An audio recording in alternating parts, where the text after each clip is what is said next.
definitely. Oh, I remember when you were reading this. I am looking forward to reading other bits, the rest of this book. Yeah. Other bits of this book.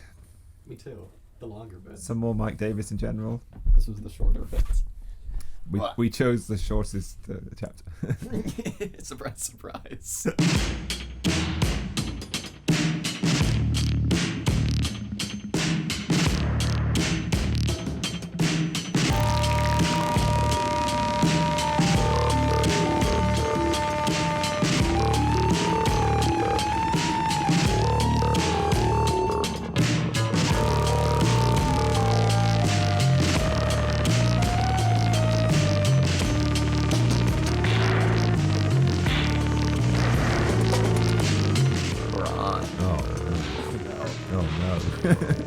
Let me begin this week with a story. This is a very short story, Okay. but when I went back home most recently, left the airport, and as soon as I got out of the airport in a car, the first thing that I saw was someone with a bumper sticker that said, "I miss Ronald Reagan." And this presumably was referencing the current president of the United States, President Donald Trump, and them missing the old Republican Party. I see. The old Republican Party, which was just pure virtue in its purest form. Virtue in its purest form. And I think, as we'll see in today's reading, something that we should all be pining for, something completely different than this xenophobic. Yeah. The last 4 years have been an aberration. A historic aberration like no other. For our beautiful Republican Party. It has absolutely no correlation or resonance with anything that's happened in history. Absolutely. Because we all know things can happen that are ahistorical and don't have any bearing or relationship to events. Exactly. And one of those things would be Donald Trump, because there's never been a president to come out of the entertainment industry. So disgusting. Just a Hollywood freak, and just a complete aberration, as you say. So before we kind of do our little preamble and kind of check in with each other and everything, I would just like to read a quick quote from what we will be reading today. And we'll get to what that is later. Where the fuck is it? Hang on, I'm going to have to cut all this out. I circled it.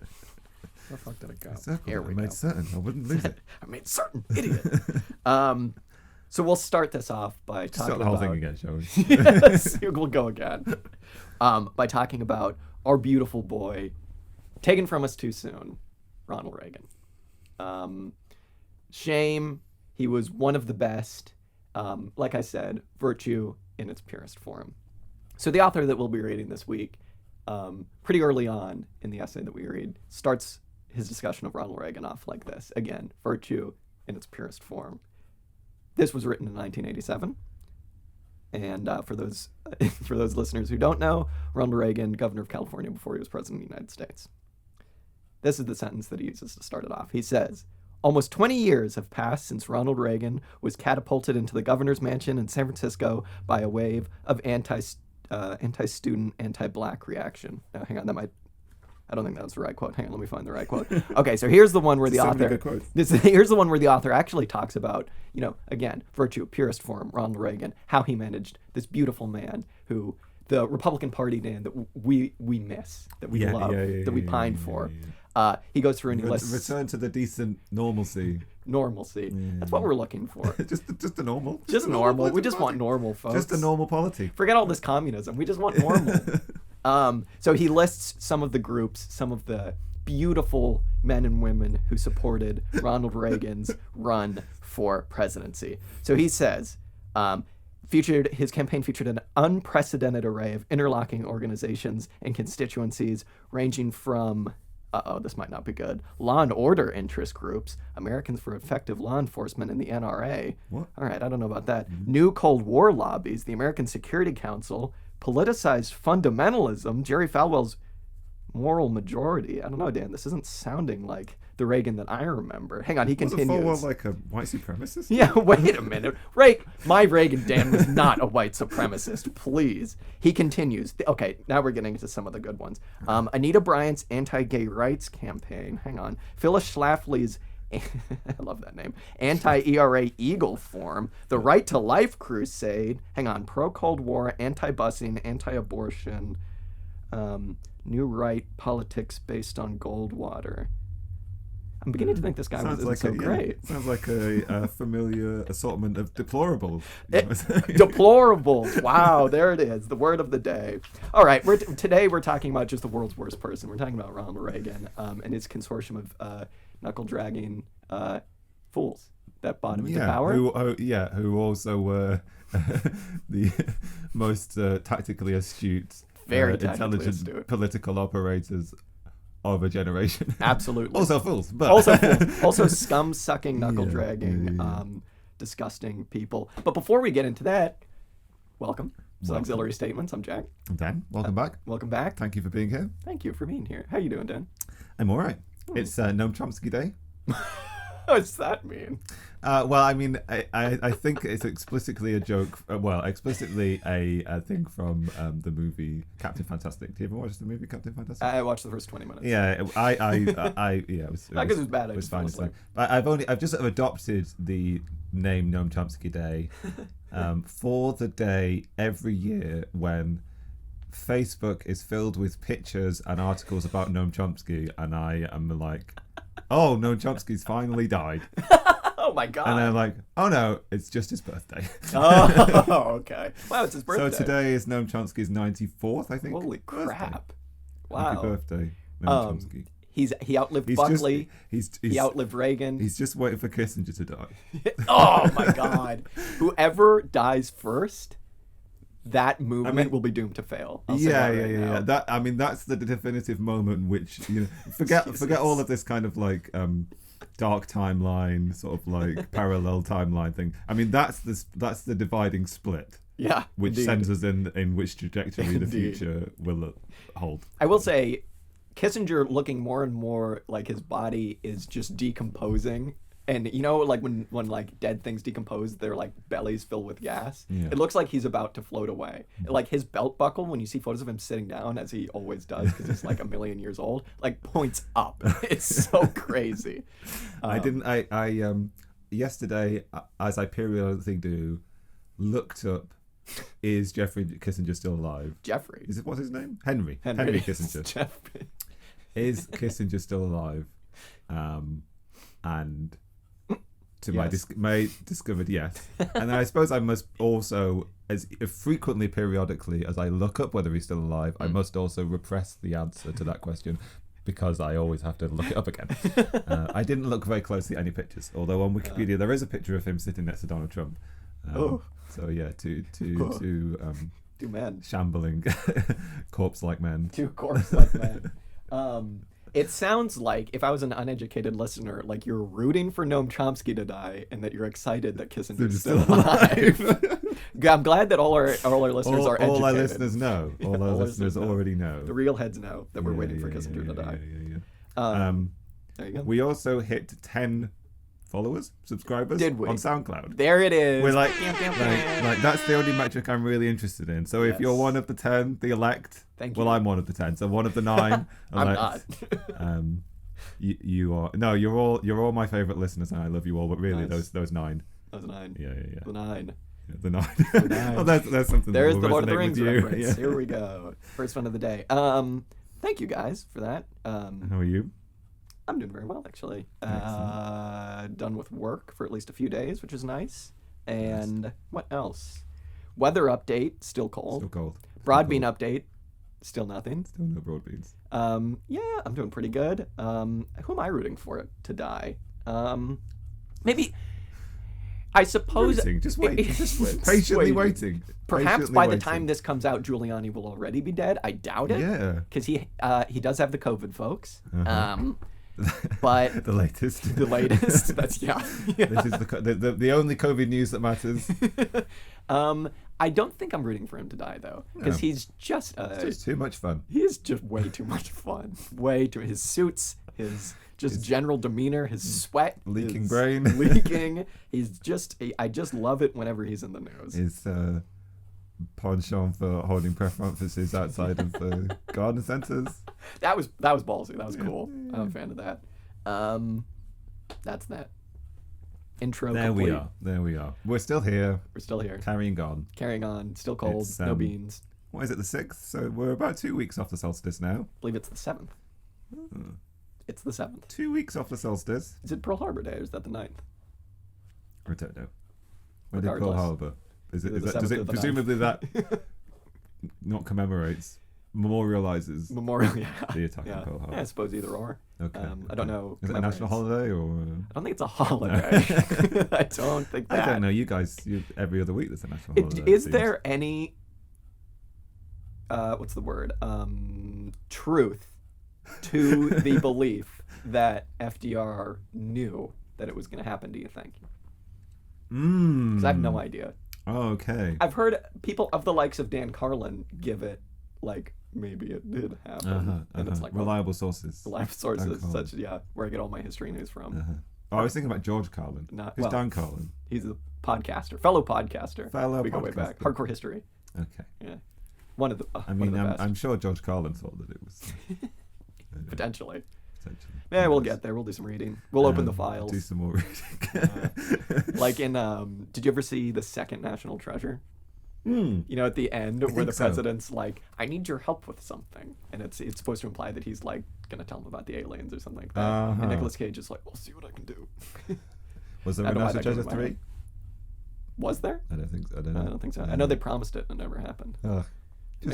Just another tally in the long line of disappointments.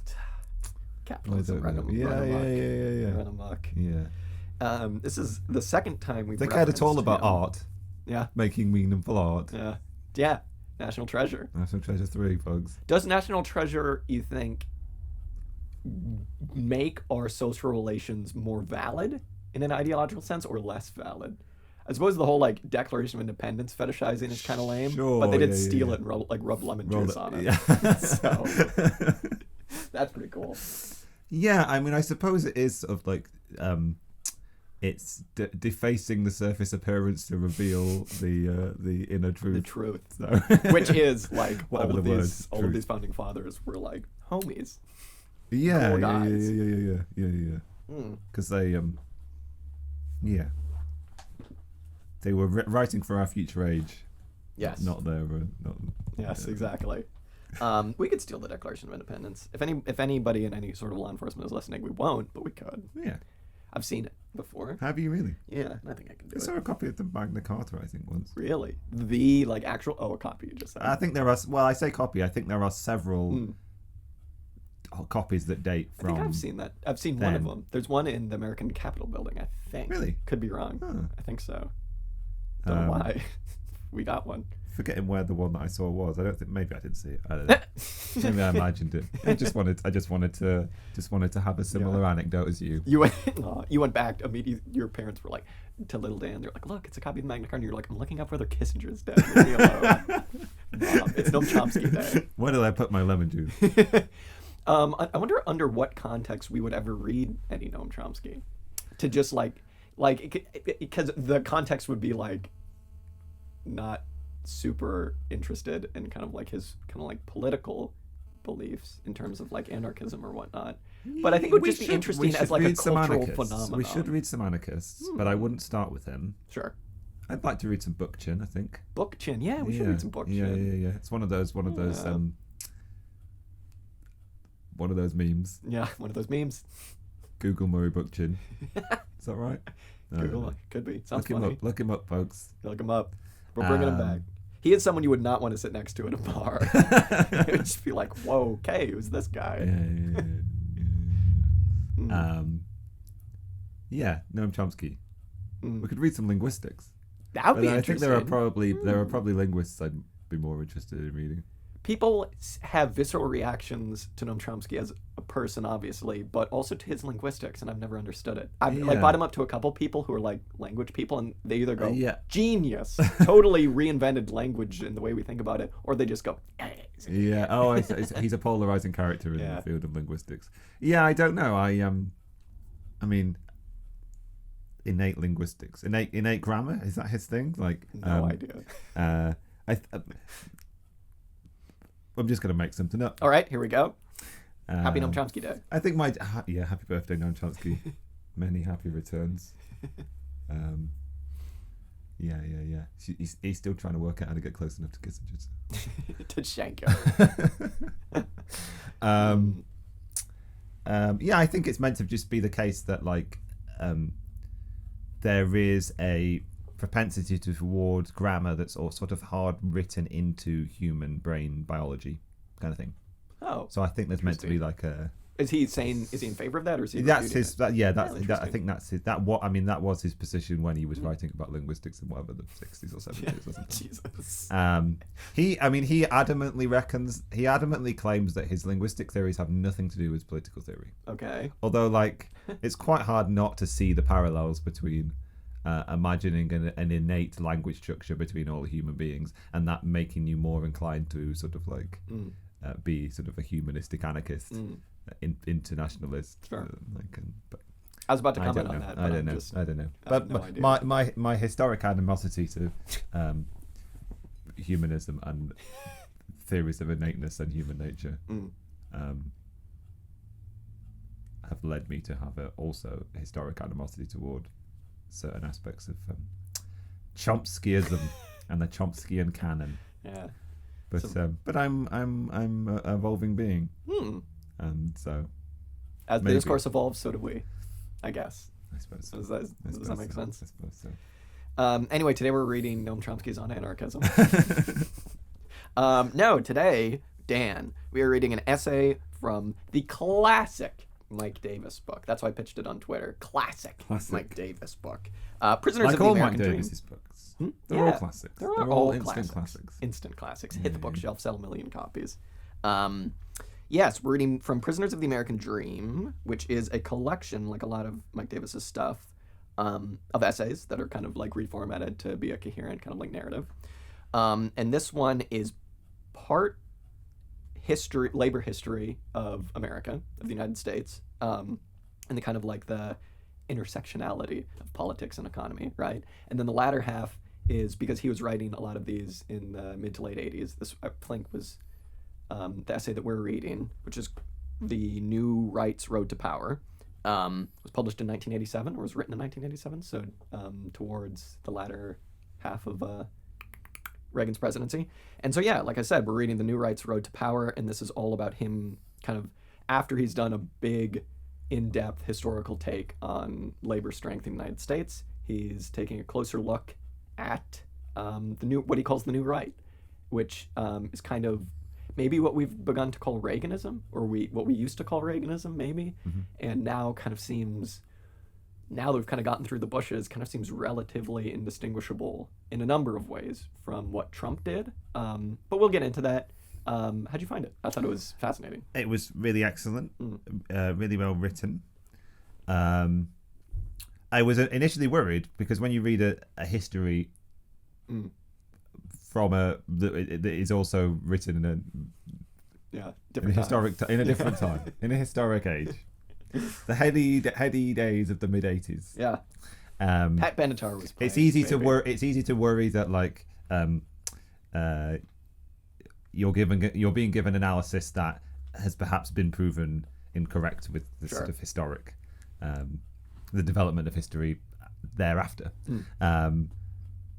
But I think what's made apparent by this is and is quite how pivotal and important a moment this is. And really, this is a history of the various sort of like machinations of the various camps of American capital and how they've attempted to capture the various American, the two American political parties, but mostly with an emphasis on the Republican Party in this case. Totally.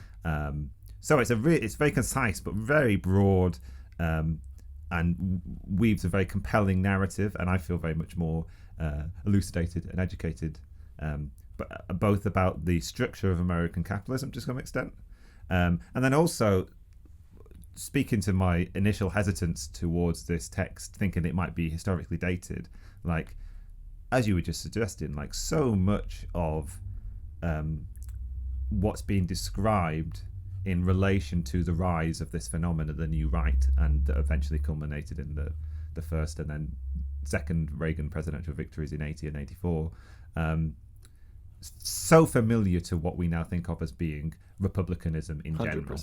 kind of thing. So such a sort of pivotal trajectory, and yeah, one that you can very easily. I mean, obviously, like there's a lot of parallels to be drawn with Trumpism to some extent, but in terms of like the how the Republican Party have organized, and their connection to special interests like the ones that you read out, and how they continue to this day. Yeah, it's interesting because I want to be careful of, I guess, drawing too many parallels, but there are some that are just like so obvious and in your face. Yeah, it's a difficult one, isn't it? Like, how much do you focus on the repetition of history, and how much do you focus on the specificity? And I mean, I suppose we come back and forth between the two, kind of thing. Yeah, I think definitely, Dan and I were saying, definitely reminded of the classic quote, first time as tragedy, second time as farce. Because a lot of this just seems like a lot of the guys who were involved in Reagan's campaign were like smart cookies. But I mean, there is a tragedy as farce element to this in terms of Goldwater and then Reagan. So like this book also contains some of that sort of like. Maybe it's just all farce. Yeah, maybe it's just farce all the way down. I don't know. God. We just have to. That's what we're doing, just digging through the muck of history to find the original tragedy. God, original sin. The continued farce. Yeah. Original sin, original tragedy. Yeah. I like this line. So Davis is a California guy. I think he was from LA. This is why I thought this book might really appeal to you. What we might focus on, there was a risk that we might spend the entire podcast just like complaining about California. Yeah. Or you might spend the entire podcast. It's interesting. We'll spend a little while. Definitely a little while. It's interesting because I guess, Davis was the first person that I read, I think, that kind of set me on the path to becoming like a capital S socialist and not just like a kind of like a Bernie dude. You know what I mean? A Bernie bro, some might say. Because I think like a lot of what I read in him, just being interested in like, maybe I should know a little bit about like labor history and stuff. His writing style is kind of reminiscent of Ellen Meakson's Wood, I think, in a way that he sets out his arguments and stuff, but it's very, very granular. I think because we were reading Ellen Meakson's Wood and she was writing at a time where, there wasn't as much available, but he is writing at a time where he just, every paragraph is packed full of like proof of what he's talking it's wonderfully about. Structured, isn't it? I was saying before we started, but it's kind of like there is this sort of declaratory paragraph. Something happened. Yeah. And then there's a series of paragraphs where everything's sort of like numbered, or at least it's first, second, third, fourth. Here are all my evidences for why this transformation happened. And then it's like, here are the consequences of this sort of pivotal transformation. And then you get another, and then it's just the next pivotal transformation, pivotal moments, and like totally. And very concisely written and well formatted and laid out. But there's some excellent uses of language. Yeah, zingers. Some zingers. He describes the Barry Goldwater campaign as a jihad come presidential campaign, which resonated with me quite a lot. Rocked. And there was another one toward the end. Maybe we can find it later. But there's a whole series of just like, and even sort of more eloquent and drawn out passages that are just excellent. And like with a writer with the caliber of Davis's, like, and his sort of the sense you get of his grasp on history and events, like everything sort of references to other things. And like, I don't know. Do you know much about Mike Davis as a person? My understanding of is like somebody who came out of the labor movement, worked, was an organic intellectual of the working class kind of thing, and an autodidact, somebody who sort of like educated himself on these topics to some extent. I think he has at least I mean, I'm not going to fault degree. him for having a university education. Like what were we saying about glasses last time? No, I think he has at least 1 degree from UCLA, maybe 2. So he is, smart dude. Sure, yeah. But like I was saying, LA guy. I think he might now be based in San Diego, so Southern California, I think, for most of his life. Definitely involved in some labor movements. I think fairly typical of just like kind of like his age, maybe a bit older than some baby boomers, I think. He wrote a book on pandemics prior to this pandemic, did he? Yeah. So also,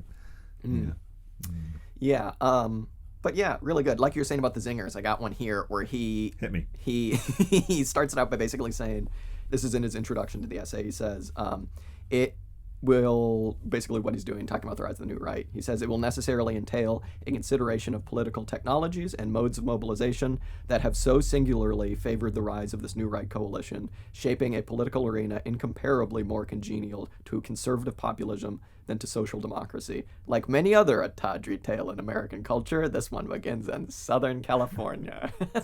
Dun dun dun, love it. And it's quite interesting as well, because not only did it start in California, but like with a series of political rules and laws changes, which seemingly quite progressive, presumably spearheaded by like sort of progressive forces. But quite a lot of this is like progressive changes that were capitalized on far better by the right than 100%. by the centrist left kind of thing. Yeah. So I think, let's do what he does, where he gives a little bit of a background of Californian political history, because he makes the point that like, you know, that kind of like zinger line about like the tawdry tales coming out of California. He brings up cities of Delano, which was very pivotal in the late 60s and early 70s, going through the 80s and like farm workers labor movements, Chavez and all those guys. He brings up Watts with just the racial unrest with all the black residents there, the Watts riots in the 60s. Watts is a place. Yeah, in LA. I never know whether riots are named after people or places. Yeah, it's a place. There's that, and then there's also Orange County, which is like Reagan ground zero, Nixon ground zero 101, right? I mean, Nixon replaced in his, I think, first political act of his career, replaced a like ardent New Dealer in LA and Orange County to become, you know, like the Nixon that we all know and love, anti-labor, just kind of generally a jerk. Funny story. He did not want to run for office because he was a lawyer, and he was like, I'll just make more money being a lawyer than I would being a congressman. And a bunch of like robber baron California guys got together, because the guy that he replaced was like talking about nationalizing oil industries and stuff like that. They got together and they were like, okay, we need to make it worth this, you know, Nixon's wild to run. So they basically pooled a bunch of their money, gave him their money for his campaign, basically gave him their money. But the weird thing is that the place that they all got together is the hotel that I used to work at in high school, which is horrifying to think of. You've been in the plotting room. Been in the plotting room, yeah. More like the cabanas by the pool. So you may have just said and I didn't hear. What was his role in Californian politics? Reagan's? He was a congressman. Sorry, was Nixon? Nixon was a congressperson. Congressperson, yeah. Son of a gun, that guy. But yes. But it's, no wonder later on, his narrative arc in this book is kind of one of betraying the forces that would come to represent the totally right kind of thing. Totally. I'm just going to wonder why they were so aggrieved, perhaps. yeah, exactly. I'm going to read a bit of a long quote. It's 2 paragraphs, so stick with me here. But this one will just kind of sum up a brief history of kind of California's political trajectory and how that kind of shaped the rest of the country. And I think you will see, dear listener, by the end, that it is very pertinent to our times. So Davis says, the next stage in California's political revolution occurred in 1934, with the celluloid power of Hollywood was mobilized by Louis B. Mayer to defeat Upton Sinclair's radical EPIC and Poverty in California movement to win the gubernatorial election. I'm just going to stop right there immediately. A B in gubernatorial? No, sorry. Did you know about that? Did you know that Upton Sinclair ran? I should know. I don't know who Upton Sinclair is. Oh, he wrote The Jungle. And he was like a socialist, because like The Jungle was like this book all about like the Chicago meatpacking industry and how there were just like horrifically gross practices and labor practices going on there, about like people getting their fingers chopped off and they put it in the sausages, stuff like that. And so it was like he was a socialist, and it was this big movement after that book came out to like change working. Oh, I see. Kind of like. And so so in this instance, he was campaigning in California for an end popoverty, or a series of policies. He was running for governor on that platform, which I didn't know. And Louis B. Mayer, the guy who's quote unquote like defeated, he didn't defeat him, someone else won, but it was Louis B. Mayer's money. That's Louis B. Mayer of Metro-Goldwyn-Mayer, which is crazy. So yeah, wow, media, that will come up a lot in today's discussion. I mean, it's difficult, there's a lot of names in this book, and a lot of them I don't recognize, but the ones that I do, I recognize as some of the worst villains of American politics. So there's so I may have just like read a name. Oh, they're probably a villainous character. But I did not know that. I thought that's so crazy. So anyway, he continues. He says, at about the same time, meaning 1934, Whitaker and Baxter, or also known as, I love this, Campaigns Incorporated, that's just an evil company, as they were also called, became the first public relations firm in the world to specialize in professional campaigns management. I mean, I feel like right there, that's huge, right? Sure, Just this idea of like a PR firm as opposed to like a party. Maybe not like running a campaign, but like designing a campaign is huge, right? And I mean, like the consequences of that are fairly Yeah, obvious. I mean, a whole segment of the narrative of this book is basically like how the control of the selection of candidates for various offices were taken away in various ways, divorced from party structures, Totally, and yeah. made something which could be independent of that, of the party kind of thing, could find its own financing, could find its own publicity kind of thing, Yeah.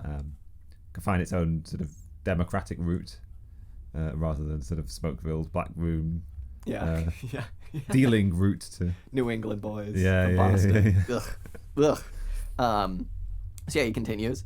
They were so successful, meaning Whitaker and Baxter are Campaigns Incorporated, in blocking Governor Earl Warren's health insurance legislation of the 1940s that they were later hired by, and cue evil music here, the American Medical Association, to organize the largest peacetime advertising campaign in history to defeat Truman's national compulsory health insurance program. It's so not hard-hitting at all to know that that's like still what progressives are fighting for in America. 80 like years ago, the 80 campaign years. against, the campaign against, or the campaign for, the working for and the campaign against Yeah. anything resembling an even sort of like semi-humane Yeah. healthcare system in America is still an ongoing thing, kind of thing. So bad. But now, yeah, there you go. If you ever ask yourself the question, why doesn't America have a comprehensive healthcare system? A lot of it has to do specifically with the American Medical Association. Yes, yeah. They people. knew quite early to How to do it. where to butter their bread.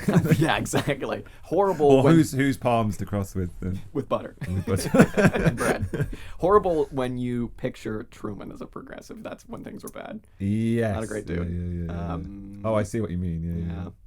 Yeah. Meanwhile, Robinson and Company of San Francisco, again, cue evil music for San Francisco, just kidding, had virtually transformed the initiative and referendum processes into a private monopoly, claiming in 1949 to have masterminded 95% of all such votes over the previous 30 years, which if that's true, that's insane. Robinson guaranteed to qualify any initiative for the ballot, which would require at least 250,000 signatures for $75,000. Moreover, this pioneer predecessor of, remember this name, Richard Viguerie, in the political direct mail industry, also offered direct mail to all of California's 5 million voters for another $180,000. I mean, like, I know that this is like a long time ago and that would be a lot more money, but it's so funny. That just doesn't sound like much money at all. Yeah. It's like, we'll make you win the ballot for 75 grand.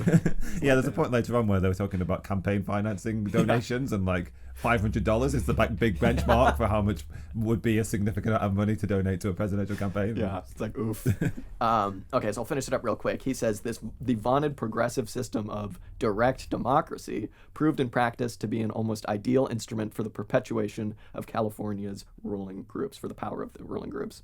Having largely supplanted the formal ability of party bosses to broker nominations or dispense patronage, the emergent system of California politics opened the way for any group of wealthy backers to attempt to valorize some celebrity commodity as political capital. What a sentence.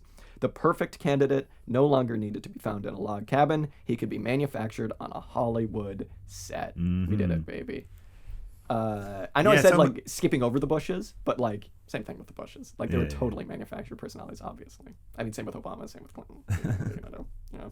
Yeah, I mean, so much of that is like just basically the privatization of various aspects of American politics and like how you can use superior financing and superior PR and superior sort of broadcast power to sort of like orchestrate whatever scenario you want, and particularly like something that ought to be really progressive, right? Like an initiative, what do they call it? Initiative and ballots, like a system for popular triggering of referenda.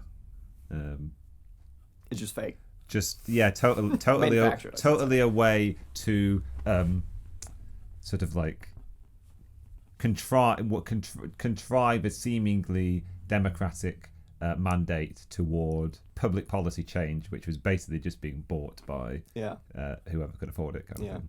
And it goes on. Yeah, goes on still. Totally, and I mean now it's with social media. Right? Yeah, what was the big one in California this year? There was a there was Prop an effort. 22. Yeah, there was an effort to have gig workers be classified as workers. Yeah, sure. Seems like a gimme. Yeah, and there was a massive campaign against it, and it was defeated, right, as a referendum. Was it defeated or was it passed in the sense that Oh no! Oh, so yeah. So it was. So it's even worse than my like the question that was being asked was a question that was being set by the tech industry to get people to acquiesce to however the tech industry wants to treat its workers. Its minions. Yeah. So disgusting. They literally had like people workers passing out anti-worker stuff. Yeah. They made their workers sort of propagate their. It's just like that's low. Even for when you I was about to say employ, but they probably weren't like. They would like that language. when you force your employees to sort of propagate ideas that are directly against their own self-interest. When you allegedly employ your employees. Allegedly employ your contract workers. Yeah. But yeah. So yeah. And then also there's the one of the other changes that he talks about in Californian politics, which took over nationwide and has led to this position of the ability to manufacture politicians sort of outside of the sort of democratic political structure, is changes in how primaries worked. California was one of the first states to move away from caucusing or selecting candidates at national conventions and to move toward directly democratic means. Is that right? And also there was something in the book about registered Democrats voting in Republican primaries. Yeah, you can Republicans voting. Is that something that you can that's still the case? I'm actually not too sure if that's how it still works. I would so much of this is like that's another example of a sort of like what seemingly quite a positive democratic process and progress, which was actually, I don't know whether it was always intended to, but it ended up being sort of bent to serve the will of I don't know who money exactly, whomever it is that's behind selecting the perfect presidential or gubernatorial candidate, and whatever interests they seek to have them serve, kind of thing. It's funny because I was thinking a lot. Thank you, California progressives, for ruining American politics. America, bastards. Because I was thinking. Always knew it. The coastal elites. Deep down, coastal elites. I mean, it is the coastal elites. Yeah. If it wasn't New England, it was California. I was thinking about how these tactics could potentially be used by socialists, and it seems at first like, direct mail or like what they do on social media with like directed advertising, stuff like that, could totally be used. But then you realize, first of all, that it's like they were able to do this so well, meaning like the new right and just right-wing, chuds, because they had so much money, right? Yes. I mean, it was just the money that made it possible. So it's like, I don't know a lot of rich socialists, but it would seem, unless you have money and the willing of these companies to work with basically, a lot of the narrative of this book, that seems to be what I'm going to say over and over again. The narrative one of the aspects of the narrative of this book is basically just how money and the right were able to buy in various ways grassroots mobilization and movement, kind of thing. Totally. They built an actual large real world existing social movement. Disciplined, very disciplined. Very disciplined social movement. And you think about it was a bit hilarious to me to think that like the great sort of like political science of the time was like having a mailing list. Just mailing people to spread propaganda and get money out of people. But it worked. It worked, particularly when you were engaging people on a sort of like an issue that was going to spark their single issue, just focus on one thing. So I mean, I think there are parallels. Like the left can mobilize around specific issues, but as in everything, I suppose the weight of power and influence and effectivity are on the side of whoever has the greatest wealth. Exactly.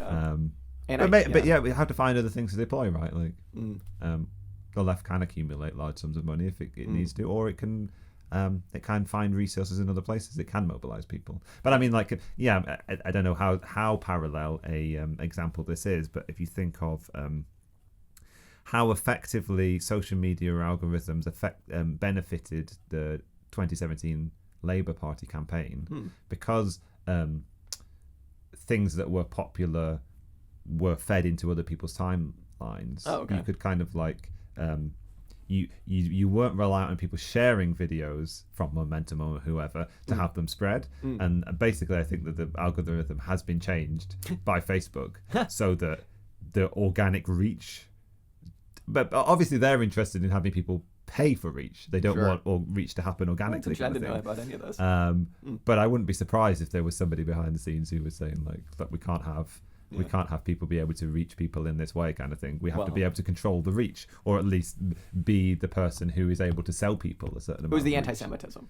Oh yeah, of course. Yeah, they were just like, we can't have this. Sorry, guys.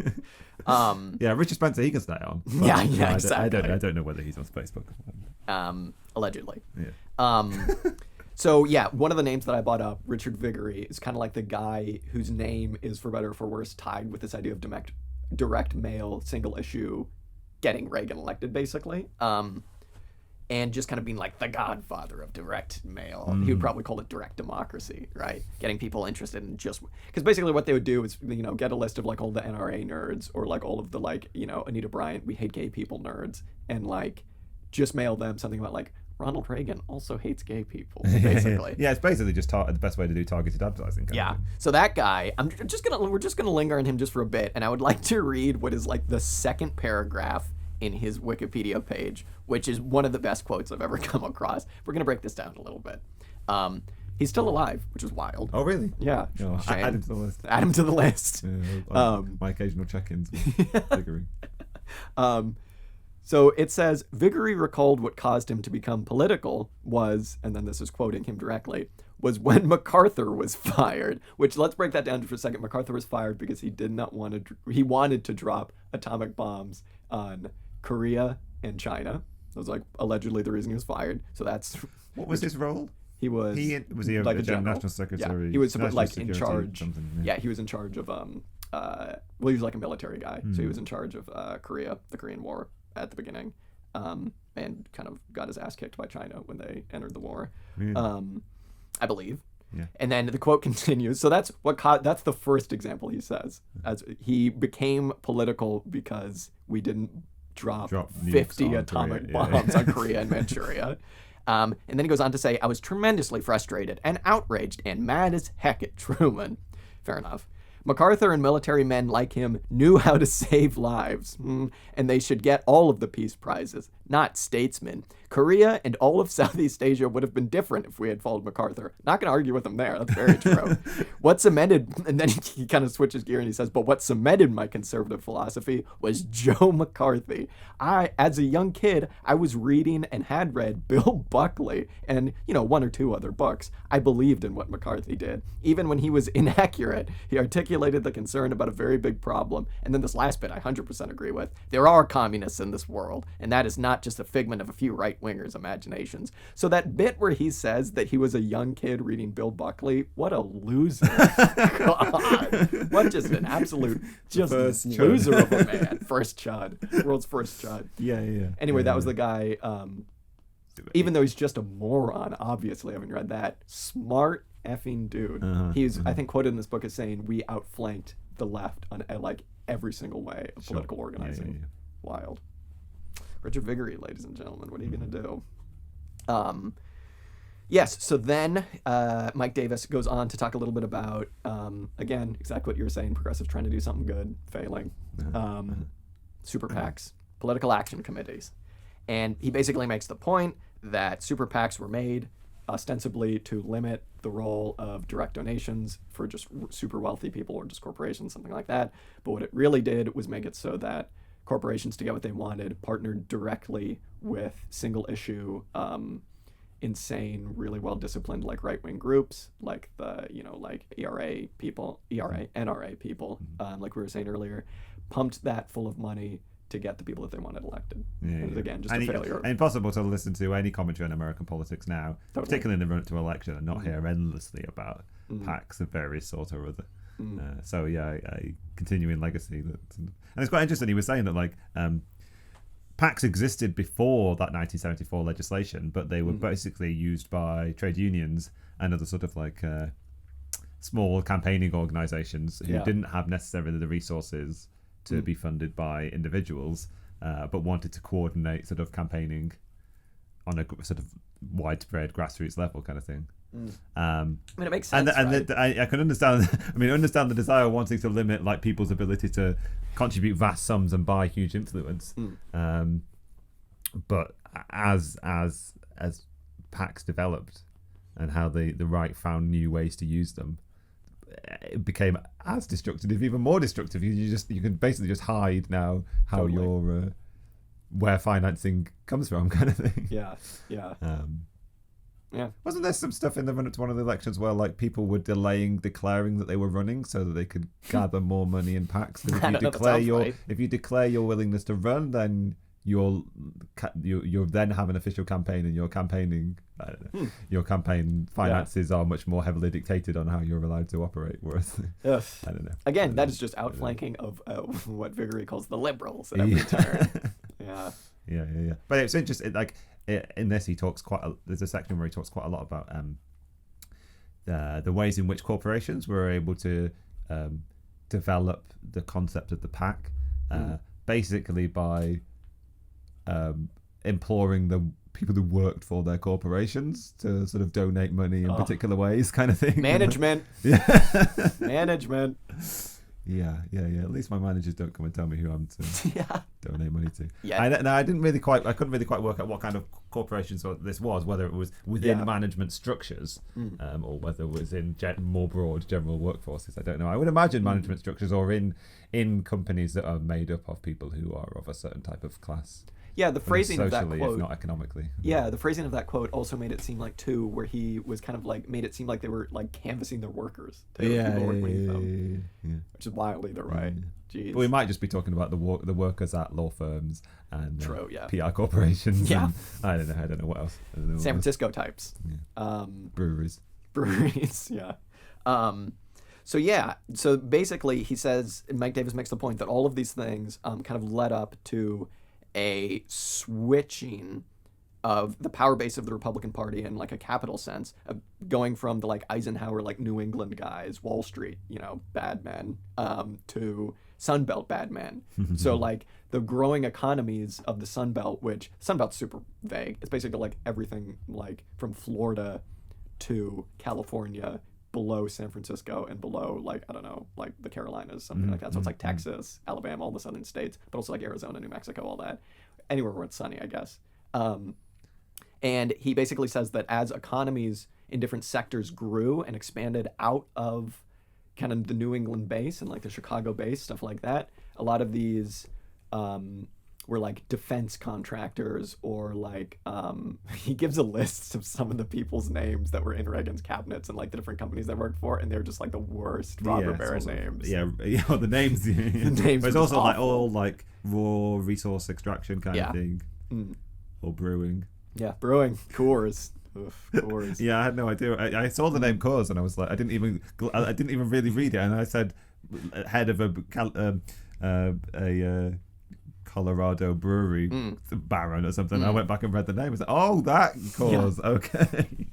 But who deunionized his breweries after a long strike battle. I don't know.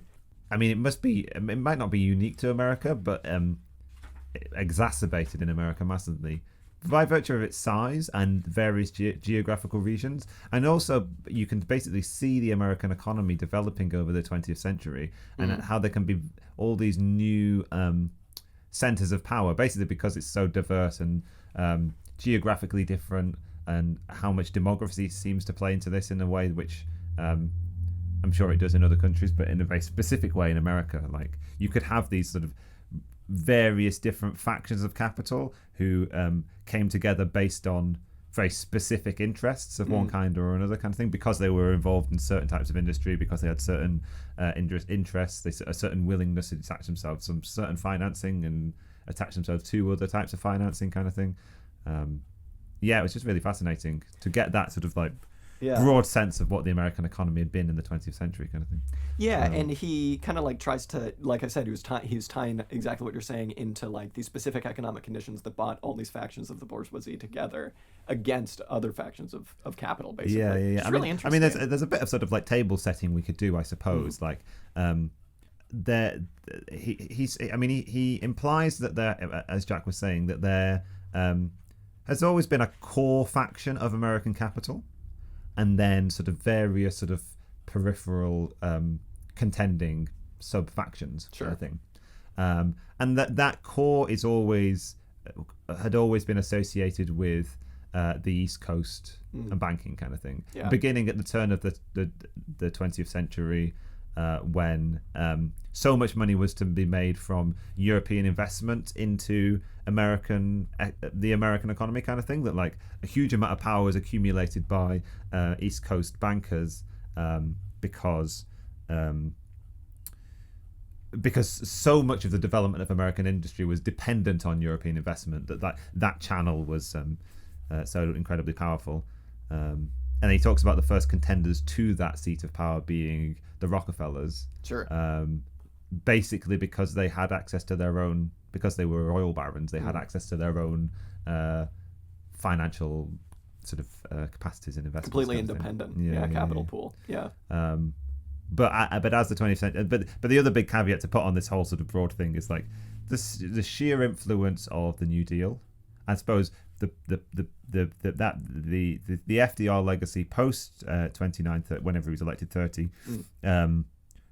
all the way through to like, and then also the significant influence of the Second World War, really sort of like solidified American capital behind one very specific way of doing things.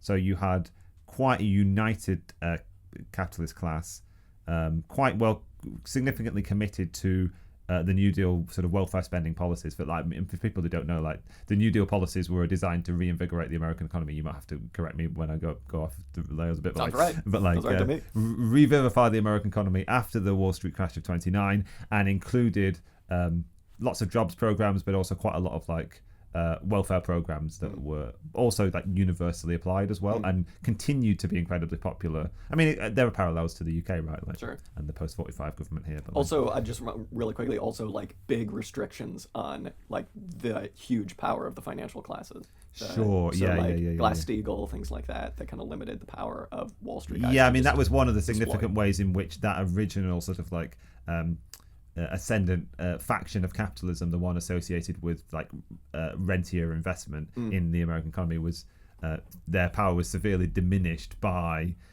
the restrictions that were put in place after the Wall Street crash, which like limited the behavior of bankers, which obviously resulted in that economic collapse kind of thing. Totally. But it's then set against this kind of like monolithic consensus.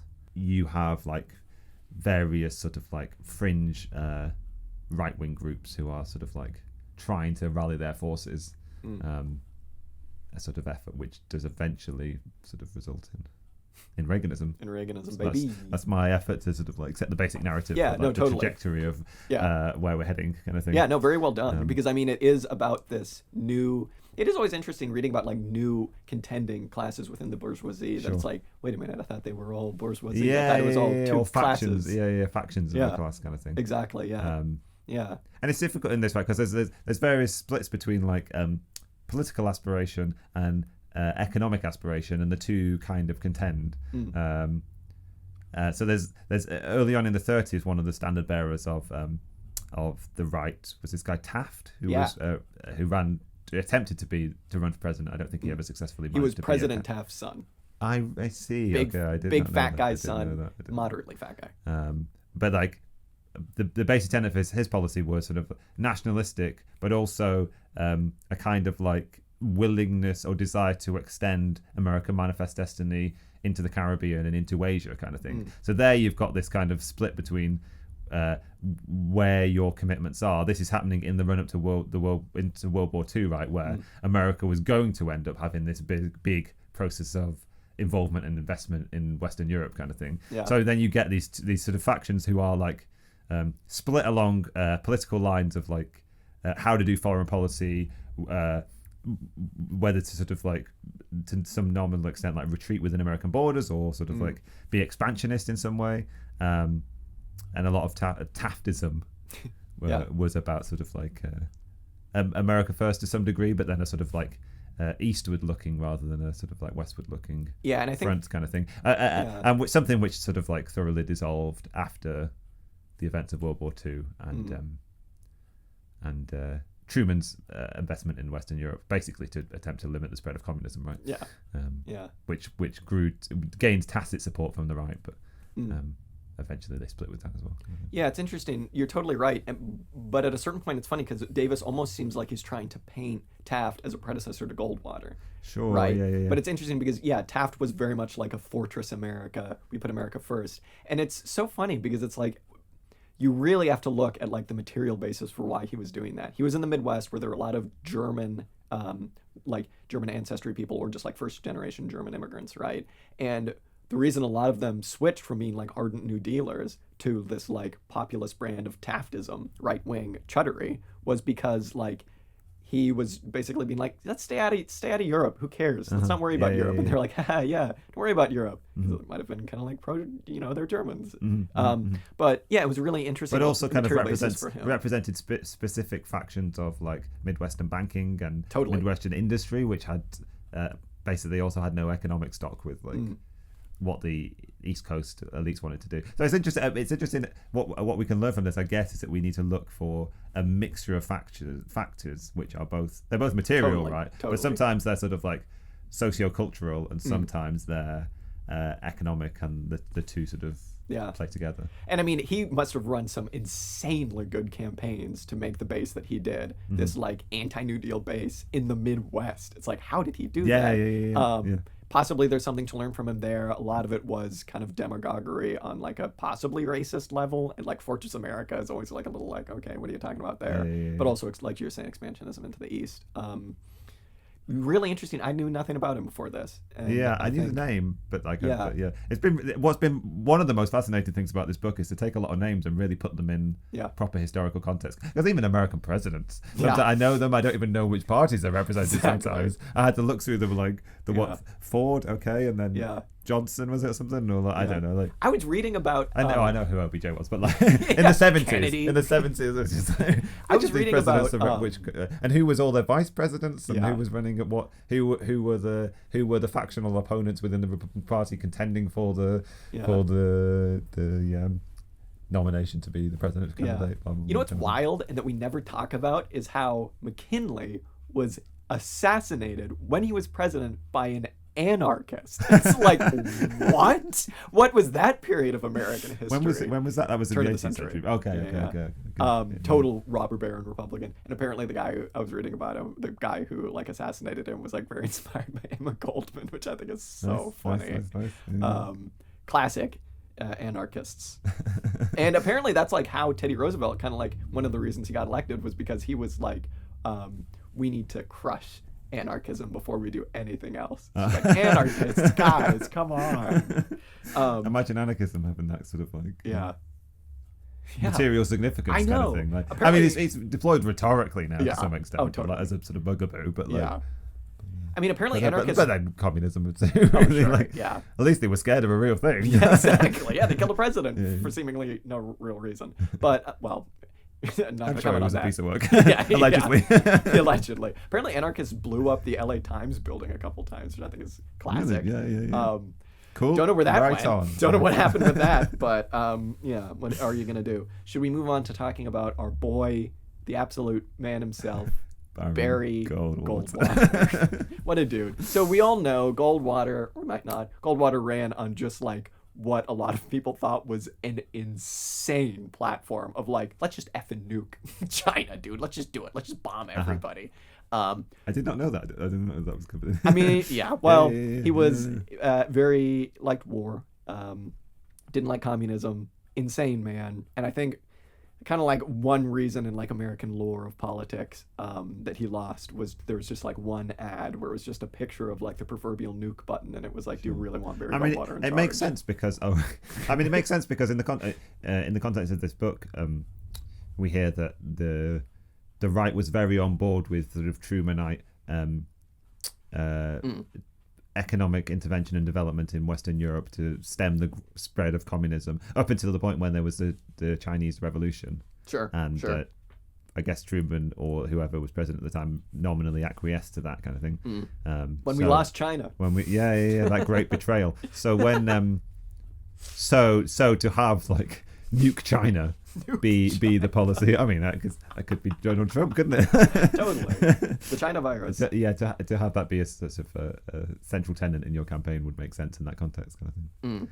How classic was it when they were talking about how so Davis kind of paints one of the reasons that Goldwater lost was because he was way too financially conservative to win anywhere that he needed to win. And so like the two examples he gives, I cracked up so hard when I read this, was they were like, everyone would have voted for him in like Appalachia and in Florida, but in Appalachia he was like really anti like poverty, and like in Florida he was really anti-social security for old people. It's like, okay, none of those people voted for him in the poorest part of the country and the oldest part of the country. It's like, good job. I mean, what Davis paints his campaign as being basically predicated on two core tenets. One is a familiar strategy, the Southern strategy. Sure. Which was designed to spark the resentment of like Southern whites against the sort of growing movement towards civil rights movement. And the other one was a belief in there being a sort of like hidden majority in the North who was secretly sort of conservative and Republican. And it was that aspect which fell apart then quite a lot. Basically because basically as you were saying, like he attacked elements of the New Deal which were still incredibly popular. And this is what we were saying before, like the legacy of the New Deal hangs really large, I suppose, over all of these events kind of things. And all of the efforts of the American right really were to maneuver and escape its shadow kind of thing. Barry Goldwater, incredibly unsuccessful. It was a total what was it happened? He Nixon ran in 60 against Kennedy and lost. And the right, what was going to begin. Davis basically dates the sort of like the origins of this phenomenon, the new right, in the late 50s, early 60s. So sort of like that Nixon campaign, right smack bang in the middle of it kind of thing. And I think the right had quite a lot of high hopes for Nixon and considered him to be having betrayed them. Basically, he allied with the traditional economic Eastern establishment kind of thing, the banking establishment. And also took certain policies in the Far East, which were, I don't know, galling indeed to certain factions of the most frothing at the mouth elements in the Republican Party kind of thing. So this is why. So basically, Barry Goldwater was able to win the nomination to be the Republican candidate to be president in 64, basically under this context of like huge dissatisfaction with the present establishment of the Republican Party. Does it sound familiar to anyone? There was a bit in 2016 before Trump won. There was a lot of parallels made between him and Goldwater, and the fear was like Trump's not going to win, but whatever comes along behind after him. In the ways that the Reagan campaign learnt, basically, so many of the people who ushered Reagan to power in 80 cut their teeth on this campaign in 64 kind of thing. So much was learned, so much of the tactics were developed. They only needed sort of minor modification that we'll get onto in a minute, which made them palatable to the American populace kind of thing. Before Trump won, they were all like, okay, what is Trump, the sort of red flag that's for what that is coming down the line kind of thing. Now, a lot of that was lost because he actually won. But the idea of somebody sort of swooping in from the wings, taking over a political party under the context of like huge dissatisfaction in the populace in general and in the base of that, the Republican political party. Is Trump a blockhead? It's not new. Dun dun dun. Vanguard Party. Not really. But yeah, Goldwater, as you say, incredibly unsuccessful. Misread the mood. I mean, the Southern strategy successful. He won. The states that he won were all in the South. Lyndon B. Johnson given a massive majority in 64. Totally trounced Goldwater. But the new right did not die there. No. And in fact, it would win just a couple of years, elections later. Yeah. And so, you were hinting at it, but basically the next stage of the new right was, obviously we get to like Nixon and stuff and his Southern strategy and all that. Nixon would win and blah, blah, blah. He's out, a couple more Democrats.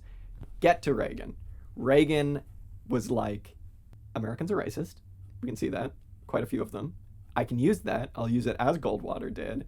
Anti-busing, as we were saying, homophobia, misogyny, all of the classic hits. Mm-hmm. We'll do all that, but we'll make it seem like we're a financially progressive, maybe not progressive, but like we'll lower your taxes is basically what he was saying. That was like his big thing. We're going to lower your taxes, baby. And lo and behold, all those states that LBJ had won with just that classic little tweak of taxes and I'm Ronald Reagan, a very charismatic man. I'm just a home country American. He would win. God damn it, California, you did it again. Yeah, because it was another ballot initiative in California, which Californians were convinced to vote for, which presumably was in favor of cutting taxes, right? And it was realized that there was probably this massive majority. You could spin it in a certain way, right? I didn't quite understand, but presumably, given that it's quite a classic tale, you suggest that by cutting taxes you can invigorate economic activity because you sort of set the producers. Yeah. Oof.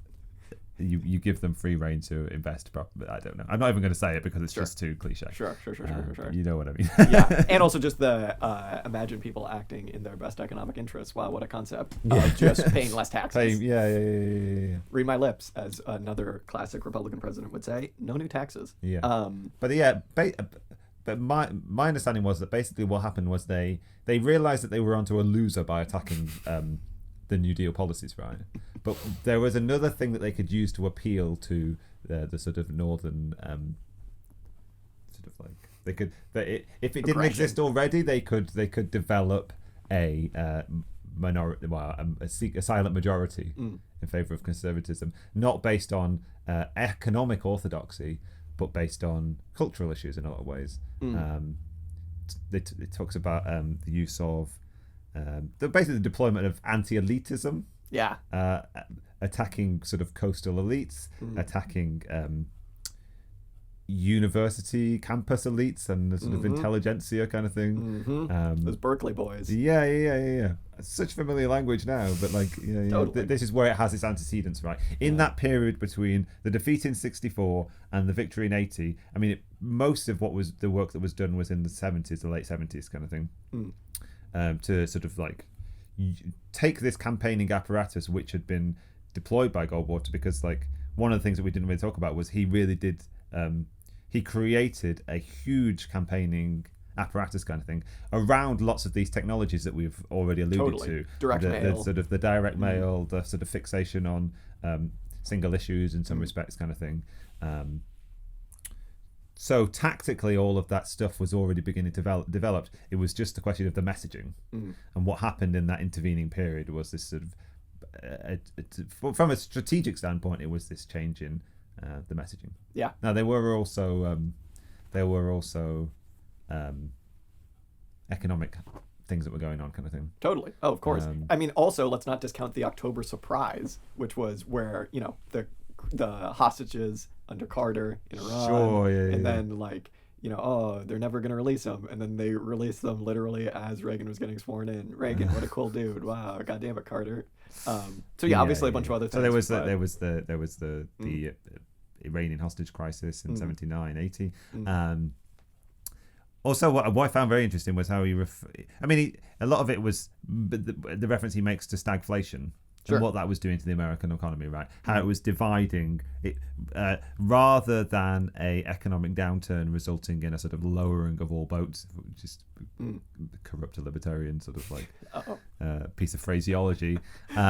Instead, what was happening was certain industries were surviving and being buoyed up, and other ones were defeated. Certain people were being impoverished, and certain people were managing to maintain their standard of living. And in that context, what you can sort of divide a populace along those lines, right? Totally. And if you can then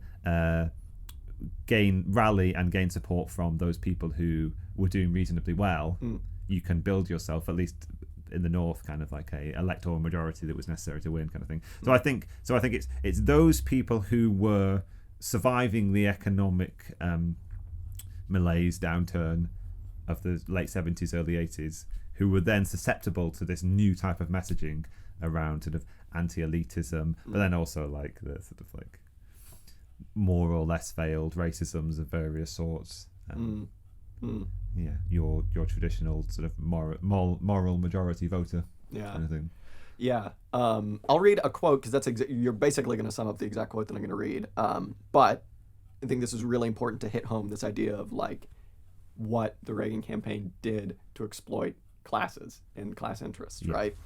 So Davis kind of starts this quote off by saying how much wages changed. So he said in the 1970s, for instance, the wage differential, not including supplementals, between steel workers and apparel workers virtually doubled, or in absolute terms, where the difference in their wages in 1973 was $83, in 1980 it was $277. This has led some analysts to go as far as to suggest the existence of a I'll put that in later. Brazilian, I can't even say this word. Brazilianization, thank you, of the American social structure, as it polarizes not only between classes, but within classes to create opposing camps of inflationary haves and have-nots. The consequent fragmentation of this class structure facilitated the recomposition of politics around the selfishly survivalist axis favored by the new right. The complexity of the restratification of the working class has aggravated the tendency in American politics for class issues to become lost in a welter of sectoral and stratum divisions. This, in turn, has helped promote a politics that is not only more than usually self-interested and short-sighted, but also centered increasingly on a narrow range of social issues, especially those of home and family.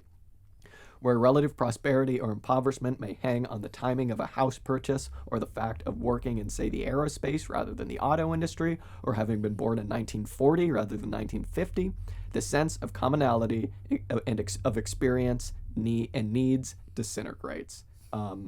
There it is. Again, that's just what we're saying. These dudes just outplayed liberals at every turn.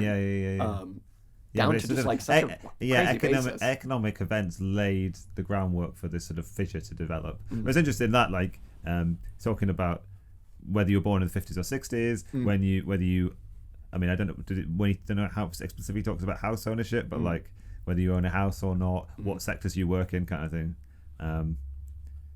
It feels quite reminiscent of some of the ways that sort of like the working class is divided in the UK at the moment between like a sort of like slightly more established older generation who sort of owns property kind of thing, who's been given certain advantages by political activity but also by sort of economic development kind of thing. There isn't anything. If you basically took that quote and sort of like recast it in the guise, in the light of a division over age, you'd have quite a good analogue for the state of play in this country at the moment. Which is quite fascinating to me, I think. Fascinating and a bummer, ladies and gentlemen. And so then, yes, we would get Reagan, and Reagan would do his best, or the people around him would do their best to thoroughly deconstruct the New Deal as what was left of it, and that's what we're left with now. Interestingly enough, because he basically, hang on, there's another zinger right in the intro that I gotta read, where he says, in 1980, this is the first sentence, the worst nightmares of the American left appeared to come true. Like some shaggy beast of the apocalypse, Reaganism hunkered out of the Sun Belt, devouring liberal senators and great society programs in its path. With the 40th president's popularity seemingly immune to the misfortunes of his regime, most surviving liberals soon abandoned any pretense of opposition, becoming a tame fringe bordering the administration's solid center of welfare cutting and military spending. So that's kind of what we're left with, isn't it? Yeah, it's very similar to how New Labour acquiesced to the changes that were made by Thatcherism, the sort of Clinton Democrats. Operating very much in the wake of Reaganism kind of thing. Yeah. The neoliberal era was born. We did it. Yes. We ushered in it. Oh, it's a liberal. The liberals won. Probably fine. We did it. We did it. The liberals won, ladies and gentlemen. They got what they wanted.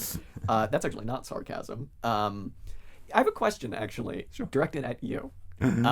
So I hear a lot in generally like Guardian pieces about, and I have no idea whether this is true or not. That's why I'm asking you about like the stratification of like the bourgeoisie class in relation to Brexit, and about how it's like it has a lot to do with like one faction just trying to get its way. And there's usually like a picture of Rupert Murdoch, and like to kind of like illustrate that point of like not all bourgeoisie are like this. What's your take on that? Is that true, or is that kind of a liberal take? I mean, I've come to believe it the case, and I might have said it on one of these podcasts before, that it did seem to me. I think actually in the episode 1 when we talked about Miliband and class. One of the present divisions in the British capitalist class was between capitalists engaged in actual sort of industrial production who are reliant on and who need to trade across borders, kind of thing. Sure. Who are who have a material necessity in being able to trade freely with Europe, and then also to benefit from labour from Europe. Probably much more pro-European Union, anti-Brexit. And then you've got this sort of faction of like banking capital who, for some reason or other, actually I've not really worked out why they're so committed to, why they would be so committed to Brexit, perhaps because their banking activities are constrained in some way by European regulation, whether they were much more committed to American or South Asian or something different markets kind of thing, and would like to disengage from Europe. We should look into it more. We should look into that before we talk about it. Before we try and talk about it. Yeah. But no. I think there is truth. There is some truth in it. Sure. Yeah. Don't know how we can use that. What we can do with it. Yeah, I know. We have all this information. What are we going to do with it? So yeah, thus began and ends the era of Reagan. Not virtuous, I found out. Yes, that's what we've discovered. Discovered he wasn't actually very virtuous. There isn't a. I do not miss Reagan. A great return to normalcy. Republican normalcy. Yeah, I will say he was basically only in crappy B movies. Like he was, much like Trump was a failed businessman turned reality TV star. He was just like not a failed actor, but like only in bad movies. Except one of the greatest movies of all time, certainly I think the best acting performance of all time, not his, Bette Davis, Dark Victory. He's in it. He has a minor role. Look it up. It's classic. You see Reagan, you laugh because he has like a couple lines. Very good. Very, very good. One of those kind of like, is that Ronald Reagan? Yeah, exactly. Literally. Because he's like acting as like kind of like the like pretty boy, like wealthy guy trying to seduce Bette Davis, whereas like Humphrey Bogart is like the cool, like rough, manly man. Well, it's quite interesting. He seemingly wasn't even the new right's favoured candidate in 80. Like it seemed like what won him the nomination was this connection to like he was popular with people kind of thing. He wasn't the anointed candidate necessarily. Yeah, that was kind of a bit that we didn't get into too much, was like the bit about like factions going directly into primaries to try and get their candidates.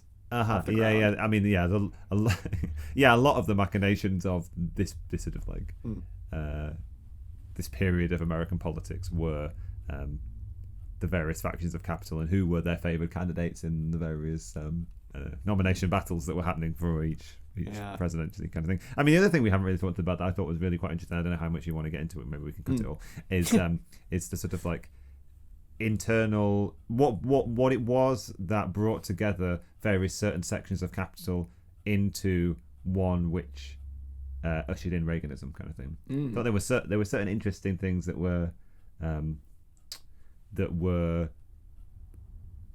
united various sort of capitalist classes.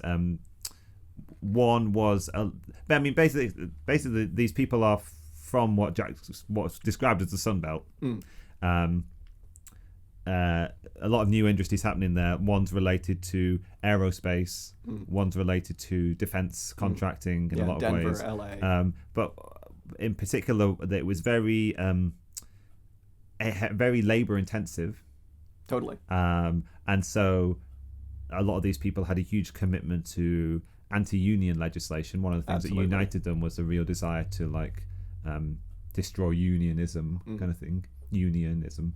And I mean, the legacy of that it continues today in so many of these southern states. There's so many like really draconian laws against even being able to unionize. Absolutely. So that was one of the things that united them. I thought it was quite interesting.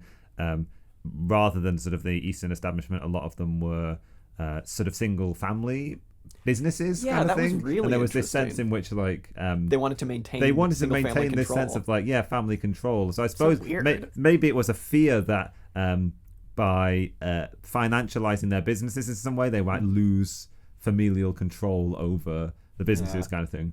I wonder what the resonance is between that commitment and sort of like the general the sort of like family values narrative or the sort of like appeal that they were appealing to a strata of American society which was not like bourgeois capitalist but might have been like petty bourgeois small shopkeeper sort of like strata. So that's probably one of the reasons why that messaging was sort of sought after and promoted kind of thing. Yeah. Just because I got to do it, I'm going to read a list of some of these freaks that were in Reagan's cabinet's names, okay? Get ready just for the names. Get ready. Of course these are their names. Some classic names. A partial inventory of the leading backers of the new right, including members of Reagan's kitchen cabinet. That's disgusting. Is revealing. Oil exploration, Henry Salvatore, Leon Hess, Ed Noble, Norton Simon, J. Robert Fluor, Baron Hilton, Walter Knott, J. Willard Marriott, Jack Rather, William Wilson, William French Smith. He says Irvine Corporation. I'm going to assume that's not someone's name. If it is, that's insane. Theodore Cummins, Roger Milliken, Holmes Tuttle, which shut up. Your name is not Holmes Tuttle.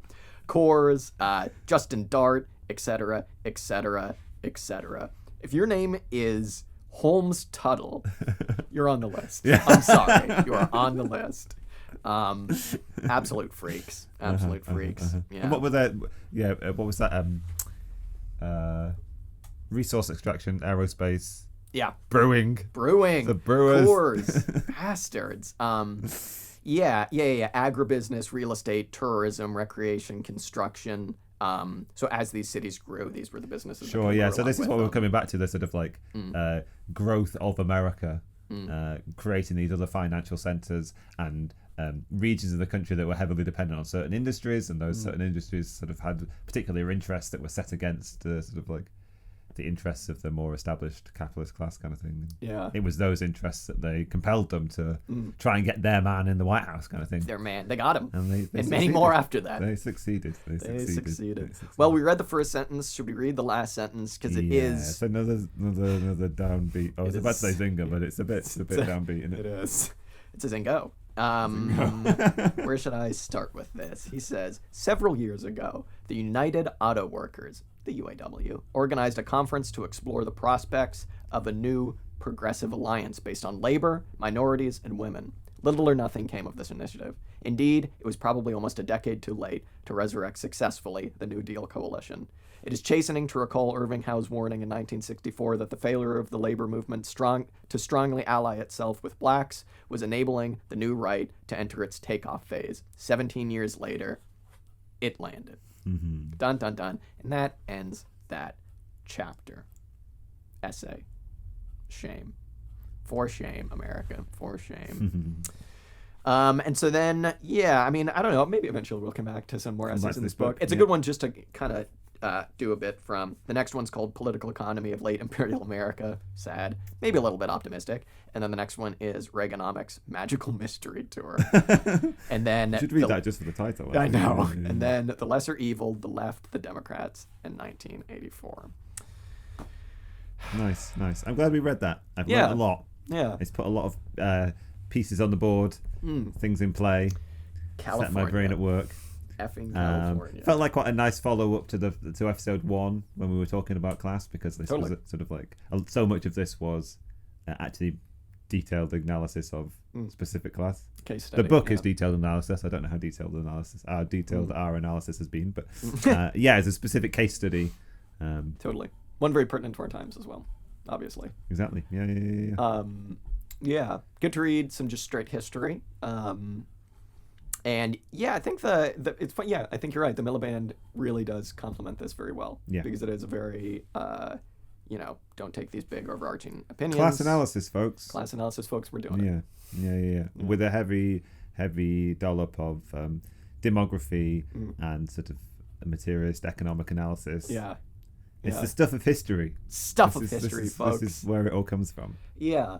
I might have to cut this, but I have an idea for our next episode, continuing the California theme. Okie doke. I'll leave it at that. If we don't wind up doing it... I see. Ignore what I just said, then it'll be cut.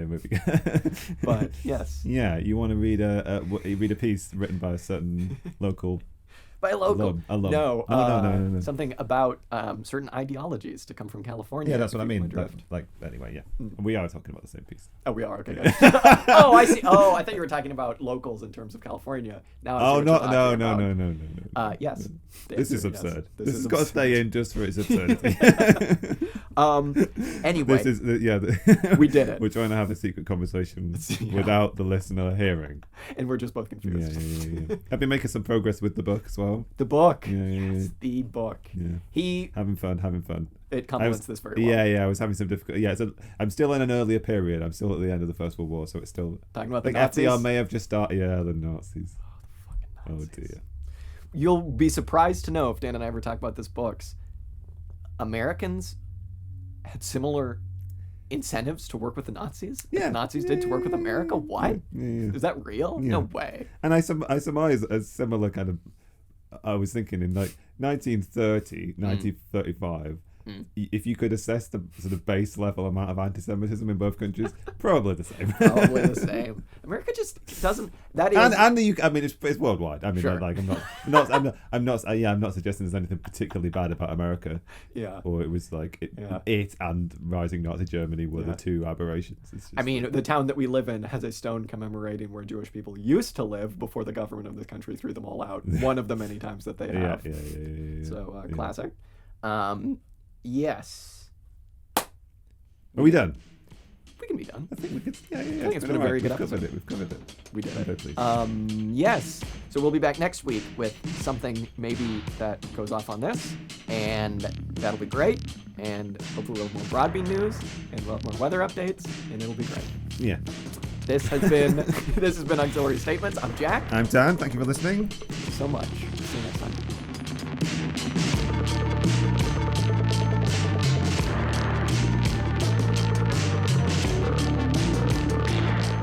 The music you heard this episode was Music to Kill Bad People To by King Gizzard and the Lizard Wizard. If you like this song, you can check it out and much, much more on their Bandcamp at kinggizzard.bandcamp.com. Be sure and follow us up on Instagram, Twitter, and Facebook. And if you like what you heard, be sure and tune in next week for some more commie discussion. Till next time.